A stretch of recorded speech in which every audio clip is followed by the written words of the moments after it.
Worldwide movement. Peace, love, respect. Big King Sadiq hollering at you one more game for the Steelers Game Prep channel. All right.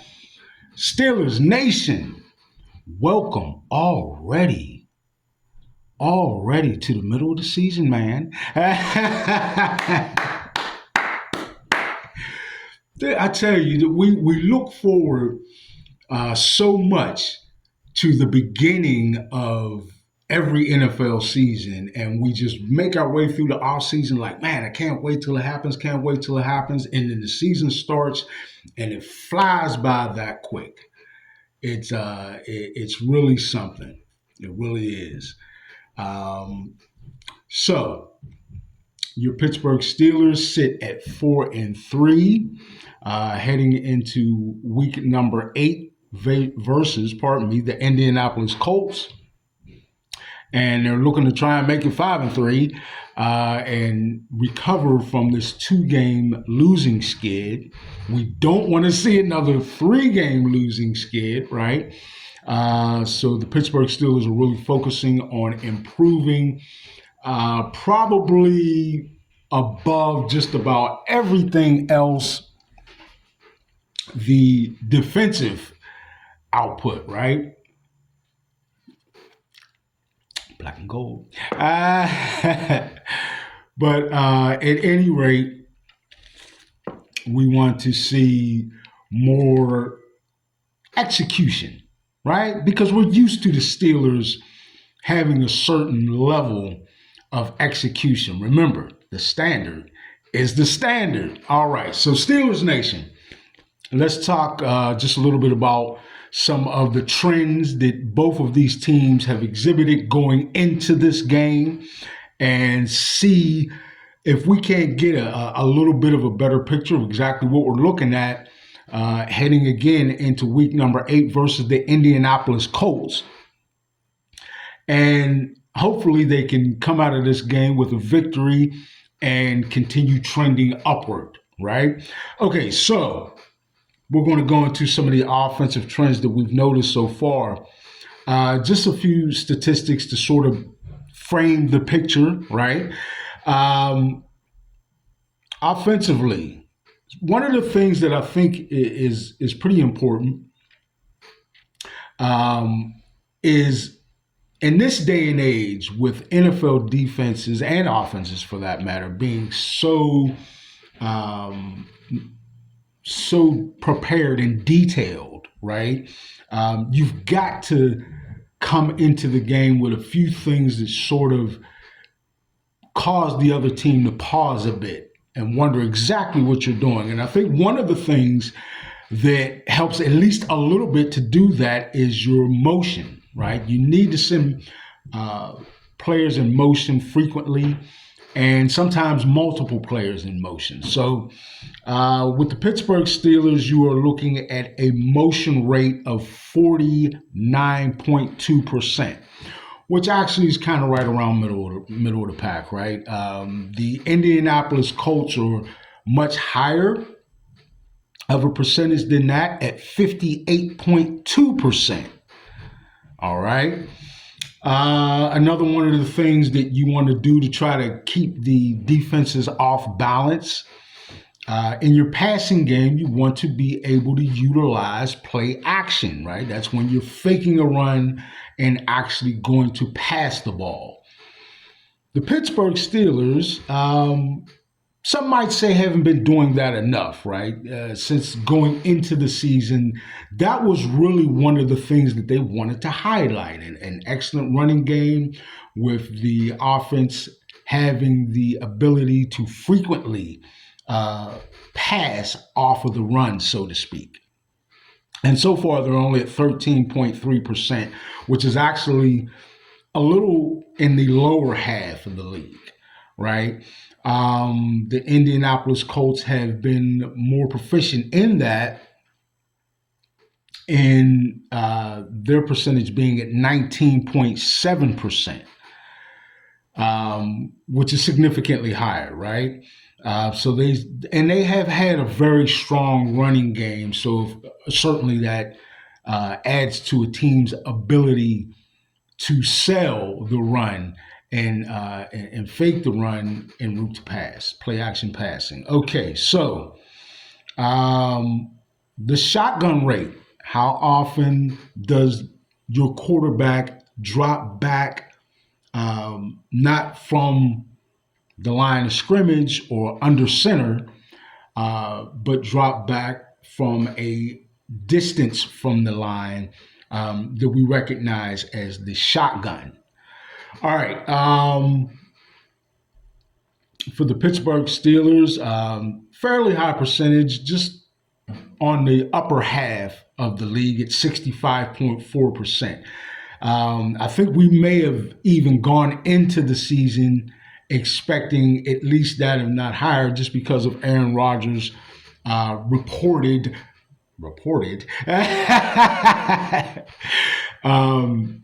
affinity for the shotgun.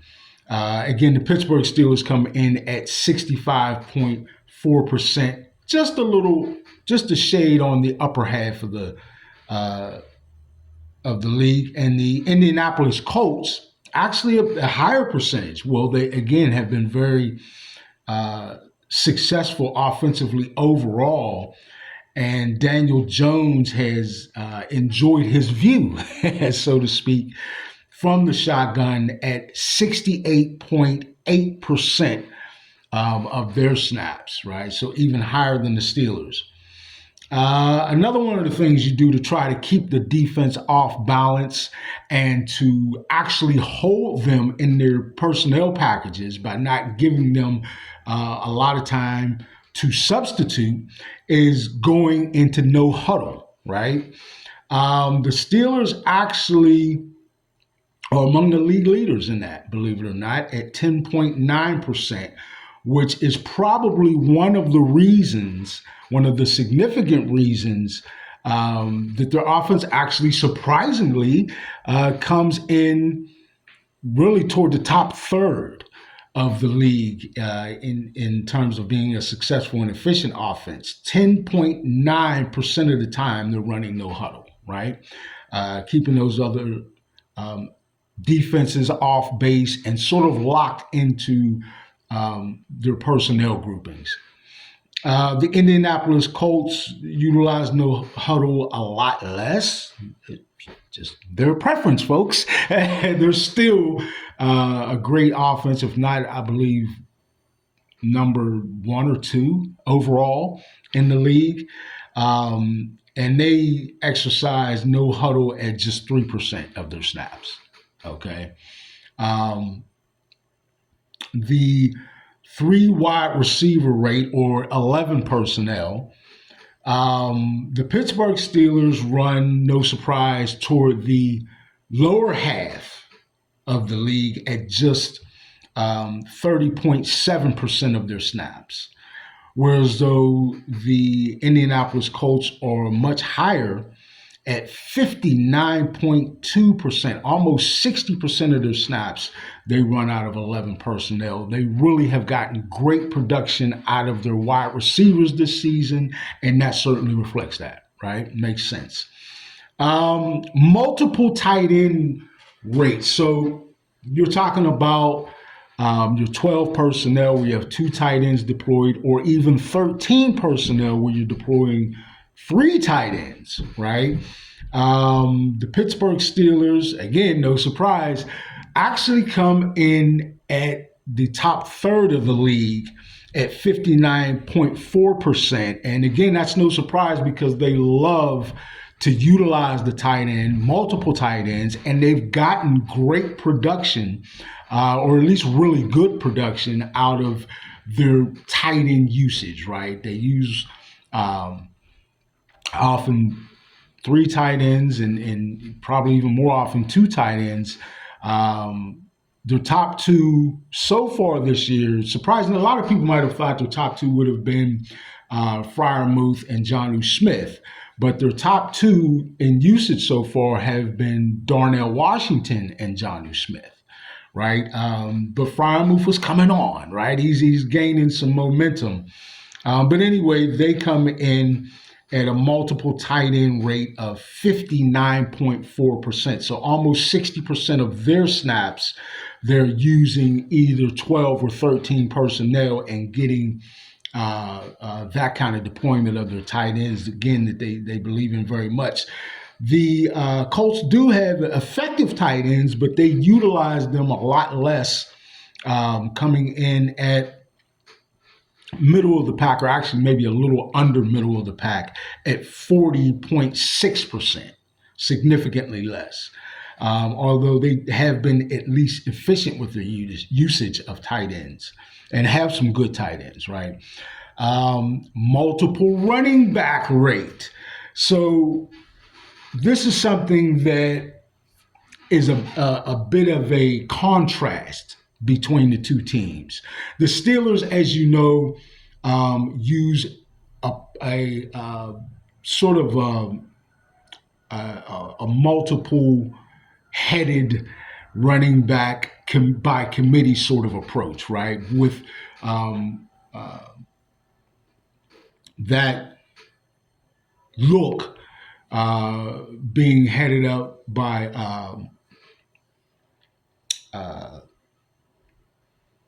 what has been so far a really productive overall season by Warren. But we've seen some really good production also by the other two running backs. So overall, their committee of running backs has been very productive, and they use multiple running backs at 5.2%, which is actually, believe it or not, toward the upper half of the league. Whereas conversely, the Colts run multiple running backs in their formations at a less than 5%, which is in the lower half of the league, but with good reason, because Jonathan Taylor is the traditional workhorse back who is also efficient enough, if not prolific, in the passing game as well. And very good blocker in the passing game. So he doesn't leave the field very much, folks, which is why they're low in that percentage. But they certainly have been very effective. All right, let's look at the red zone touchdown conversion. The Pittsburgh Steelers come in, maybe surprisingly, I don't know, but at number 4 in the league at 73.68%, which is very high, and they've been very successful, obviously, at scoring touchdowns in the red zone. But if you think about it, Aaron Rodgers as a quarterback historically has been great in the red zone, and he continues that. The Indianapolis Colts come in at number 10 in the league at 65.5%. So they're still very efficient as well in terms of scoring touchdowns in the red zone. One more thing to look at offensively before we flip it over to the defenses, is time of possession. I think that this is very important for a number of reasons. Number one, it shows that your offense is efficient, effective, and able to move the ball consistently, which by and large reflects on your running game, because that's probably the sort of the spearhead in terms of how long you'll be able to hold on to the ball. But it also keeps your defense at rest and keeps the other team's offense, which sometimes you're facing very prolific offenses that you don't want to see hold the ball a lot, because they only gain in their efficiency and effectiveness when they do that. So, the time of possession is very important. The Pittsburgh Steelers come in at 27 minutes and 31 seconds, which is actually not nearly as good as what they would like. And it's actually toward the bottom of the league, right? So that's something they most certainly are looking to improve in. But the Indianapolis Colts are a bit better. They're still in the lower half of the league. in time of possession. But then again, they do have more quick scoring drives, right? They've been very explosive, in fact, so that doesn't hurt them nearly as much. And they come in at 29 minutes and 11 seconds.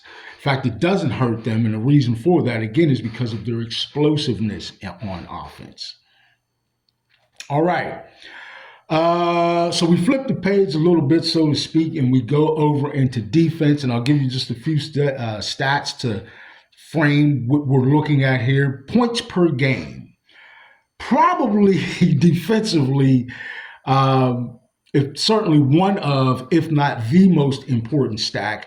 The Pittsburgh Steelers come in surrendering 25 points per game. No, not good, folks, right? Not good. That's 22nd in the league. And conversely, the Indianapolis Colts come in surrendering only 19.3 points per game, which is number one in the league by most metrics, right? So a bit of a chasm there between the two teams, which explains why the Colts have had a lot more success on defense than the Pittsburgh Steelers thus far. Opponents' passing yards per game. Again, another concern as the Pittsburgh Steelers come in toward the bottom half of the league at 272.9%, passing yards surrendered in the league, which is, I believe, 19th. But no, not good, folks. Not what we wanted to see at all. And certainly an area that they must improve in. We cannot allow teams to pass so effectively on our defense. The Indianapolis Colts are better. I won't say incredibly better, like there's this huge chasm, but they're like maybe middle of the pack, if not slightly under middle of the pack. They do tend to hemorrhage a little bit in terms of the passing yards that they give up at 252 yards per game. Certainly on the lower half of the league in that category, but it doesn't hurt them as much. And I think they have that because, again, they're so explosive on offense.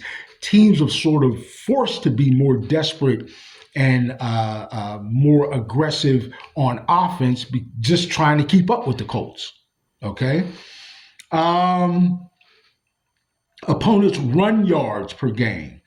Now, this is a very important stat. The Steelers have improved in the past 4 games or so, to the point that now they are at least at a respectable area, right? They're still in the lower half of the league because they had such a horrendous start defending the run. But they've now at least gotten it to just under 95 yards per game, which they were much higher than that. The Colts are significantly better, or at least quite a bit better.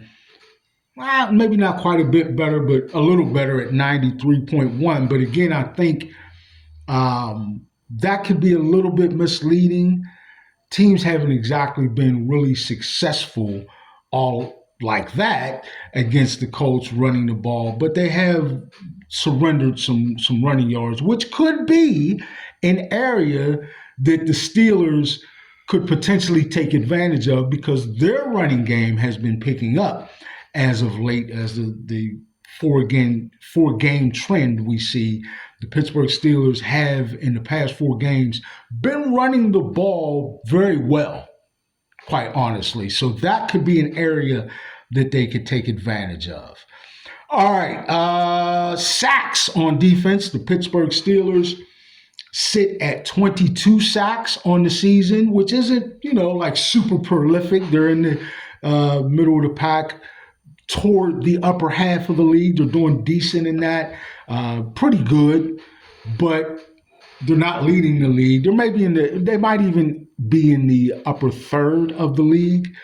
with 22 sacks, but I know they want to ramp that up. Certainly, I like to see that. The Indianapolis Colts, pretty good as well, and even a tick above the Pittsburgh Steelers at 23 sacks so far.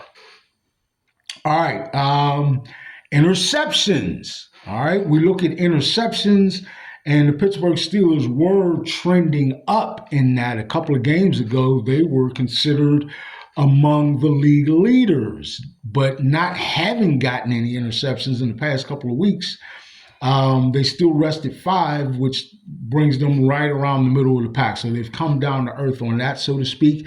The Indianapolis Colts have thrived in that area at 10 interceptions so far, and I believe that's got them all the way up to like number 3 in the league in interceptions. So they're impressive there. Aaron Rodgers needs to be very careful and make sure to not throw interceptions and be very secure with the ball this week. All right, just one other statistic I'll look at defensively, and that is the fumbles, right? The Indianapolis Colts, really they only have 2 fumbles recovered. Didn't see exactly how many they forced, that maybe they didn't recover. The other team was able to fall on the ball. Might be a little higher, a little bit more impressive than the 2 that they have recovered. But the Pittsburgh Steelers have only recovered 1. Yet they have been really good at forcing fumbles, and they have 8 forced fumbles on the year, which shows you that they do still practice that mentality of punching the ball out. Right? They're pretty good at that. Let's just improve on falling on the ball. They haven't taken advantage of a lot of their opportunities to get forced fumbles and turnovers in that way. All right? And I think turnovers for this team, again, has been a really big theme. It's sort of the one thing that over the years and this year that they can kind of lean on a bit as a defense. But I think as they get more consistent in some of the other areas, we may see an improvement there as well. And improvement, certainly, folks, is what we must see from the Steelers team, because, quite frankly, they just have not been anything like what they've been billed to be heading into the season with all the big name acquisitions. And they just are not meeting the standard, right? Tomlinism. But yeah, the Colts have actually been solid defense, and a lot of what has been they've surrendered to other teams has been sort of in garbage time, because they have really led the opponents a lot in their games, and in many games and instances, they've sort of blown the other team away, which has had them in garbage time a lot, where teams are trying to frantically catch up and, have been unsuccessful, but that makes them more aggressive on offense. And certainly that would be a reason why we've seen them give a little bit more up than they would like defensively. But in general, they've been pretty solid defensively. Both teams have pretty solid defenses. Again, I won't go into that. Special teams, pardon me. But I will say, of course, the Pittsburgh Steelers have the standout in having, again, the number 1 kicker in the league in Boswell. So nobody beats the Boss. Nobody beats the Boss. Nobody beats the Boss. That's my little song for any time I see us getting ready to kick a field goal. It's nearly automatic. We've got the best kicker in the league, period. All right, folks, that's just a little bit of my antics and a look at what we have come to love about our Pittsburgh Steelers. They're still in it. They're still leading the division, but again, on a 2-game skid that they've got to stop and try and find a way to come up with a W this week. And if they do that against the number one team in the AFC and by many accounts the league, we are really looking at a bounce back that they need, right? Got to get better.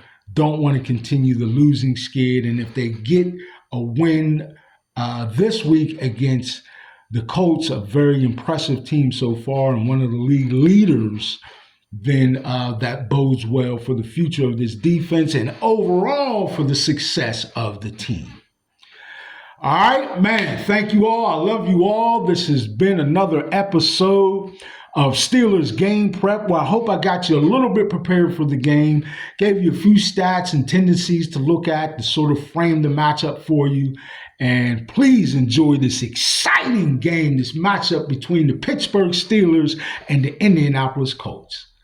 Big King Sadiq for the Steelers Game Prep channel. I love you all. I thank you all. Steelers Nation, let's rise to the occasion and watch the Steelers pull out a victory, bounce back, and get on the right track again.